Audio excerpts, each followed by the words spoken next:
You guys, the last few days I've been going through a spiritual crisis because honestly, the energy has been so intense and things have been mirrored in my life that just don't feel aligned for me anymore. And I had to figure out, why is this happening? What is the message? So I've been diving deeply into Neptune being in Pisces, right? It being retrograding back for the final time in our life. So we understand there's a karmic ending. Neptune, the ruler of Pisces, ruling the energy of Pisces, endings, karma. There is a cycle of spirituality breaking. And I have a lot of thoughts on that, but that's not for this video. So I mentor astrology students, and I'm talking to one of my students around Neptune because Neptune is directly on their moon in Pisces. And so I've been, again, really speaking about it and how Jupiter in the sky is training it right now. And I pulled cards today, okay? Jupiter return, Neptune. I read the book.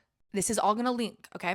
So basically, I was recording a video. Again, go check my Karma is Calling profile because it's a longer content form of what I'm sharing now, and you'll see me live, like processing it. But basically, the conceptualization is everything in the universe is a mirror. Everything, no matter what, everything is a mirror. And so when you really could understand that conception, whatever story you're explaining, whatever your belief system is, whether it's the Bible, whether it's aliens, whether it's indigenous folktale, whether it's, there's another example I used. It doesn't matter. Everything is explaining astrology. Oh my God, astrology. Duh. That's the last thing. Everything is explaining the same thing. Everything is a mirror.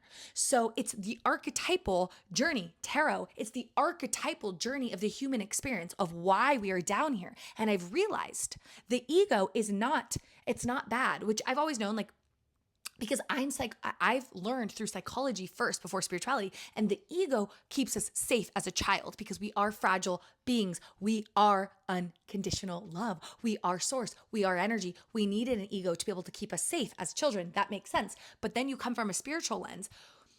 The ego is the only thing that is allowing us to be separate and experience matter, experience the body. If we transcend, if we remove the ego, we are no longer human. We are each other, and that does not work in the human experience because we signed on to be human.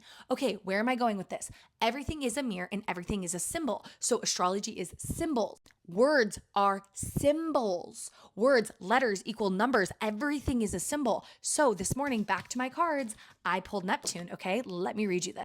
Neptune represents glamour, the word glamour, coming from the French word grimoire and connected to the word grammar, meaning to create magic or to cast a spell.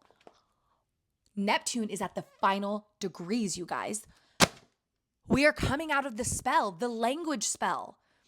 They've altered our language. We've been casting spells through our language. The glamour magic, glamour of materialism, glamour of everything. I'm just realizing that now. Oh my God. Uranus is going back into Taurus. It's going to disrupt this glamour, this mystical 3D. It's our words. What are you casting with your words? What are you casting with your minds? What are you casting with your beliefs? This is what people say. Your words create your reality. Again, though, like, that's a dangerous saying. It's not just that. It's also macro and micro. And I did a whole nother video on that. So I'm not saying that your words literally create your reality. It all builds. Okay. But I'm going to process this, but that just all went in my head. Check my long form video here. Okay, bye.